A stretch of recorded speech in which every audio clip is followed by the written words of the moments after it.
Des de Stop Mare Mortum, d'alguna manera posem el focus en el canvi de les polítiques migratòries perquè considerem que ha d'haver-hi un canvi i pensem que el tema de la frontera sud no s'està tractant. El fet de portar aquesta exposició fotogràfica és una manera de visibilitzar i de denunciar les constants vulneracions de drets humans que s'estan donant a la frontera sud.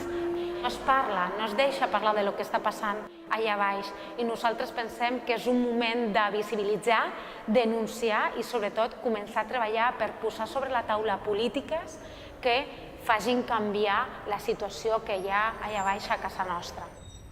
La exposición la quise hacer en tres tramos, cronológicamente desde que llegan a Marruecos. Ellos hacen el camino de ida de sus países, digamos del África subsahariana, incluso el África central. Pueden estar durante 3-4 años intentando pasar esas fronteras a través del desierto, incluso pueden ser rechazados por otras fronteras como puede ser Mauritania, y ellos llegan a Marruecos. En el momento que pasan a Marruecos, su vista es subir al norte. Entonces la transición desde la frontera sur en Marruecos hasta, digamos, la frontera con Europa, que está en Ceuta o en Melilla, pues es una travesía tristísima, porque allí les ocurre prácticamente que están abandonados. Ellos llegan a Marruecos pensando que Marruecos puede ser un país de acogida, incluso de legalizaciones, y es totalmente falso, y ellos acaban pues mendigando y acaban intentando sostenerse para, su sueño es llegar a la valla, coger una patera y salir a Europa.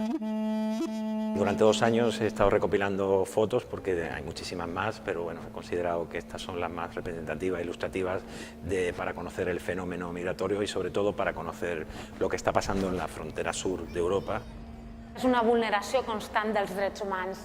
Si Stop tenim com a focus el canvi de les polítiques migratòries perquè pensem que es vulneren els drets de les persones migrades, no només podem posar el focus en les persones refugiades, pensem que no es pot deixar de visibilitzar altres situacions com les del que nosaltres anomenem refugiats econòmics, que són les persones que fugen també per qüestions econòmiques, com és el Kelvin, que ve de Nigèria, però va sortir perquè no tenia la seva família a mitjans econòmics i pensem que també hem de posar el focus en aquestes persones.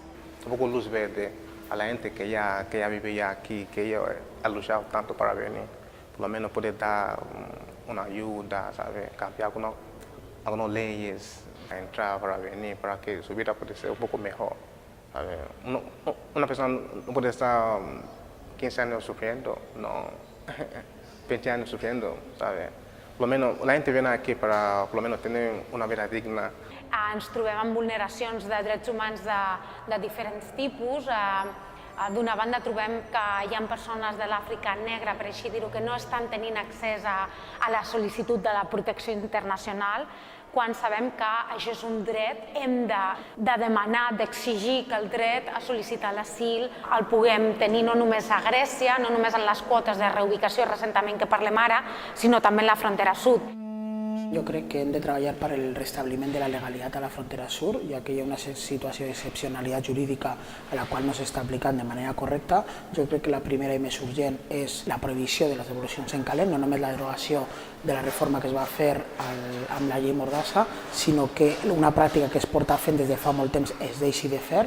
A més d'això, jo crec que és clau en un costat que es reformi, o sigui, a nivell d'asil, la gent de tots els països han de poder tenir accés a arribar a la frontera espanyola, al puesto d'asilo, a poder demanar l'asil, siguin d'on siguin, no com està passant ara. Per un altre costat, jo crec que és clau, d'alguna manera, també que canviï la situació mitjançant la qual molta gent que està allà no pot anar a la península si ha demanat l'asil fins que no passa un any i mig o fins i tot 2 anys. Nosotros que estamos allí somos los que recogemos los testimonios más bien gráficos o más bien crónicas que se pueden mandar desde la valla.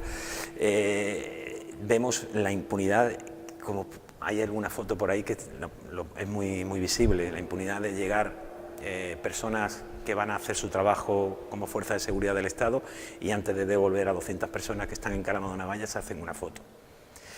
Entonces, por ahí hablamos de impunidad. Esta foto no ha querido ser publicada en casi ningún medio, pero era para mí una obligación como fotógrafo, como profesional y como persona demostrarosla, porque es la foto de la vergüenza. No hay procesos conocidos por vulneración de derechos humanos hacia la población migrante en Marruecos.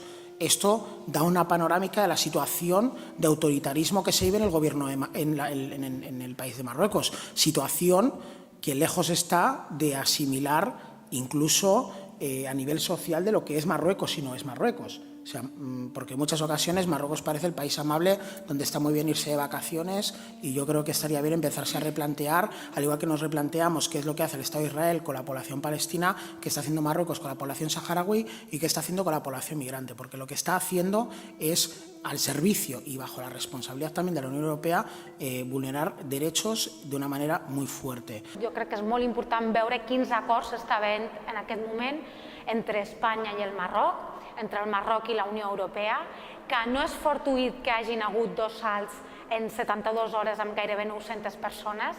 Ja hem de reflexionar sobre què hi ha al darrere de tot això i quin paper està tenint el govern d'Espanya quan ahir o avui mateix el senyor Rajoy estava dient que les relacions entre el Marroc i Espanya eren magnífiques.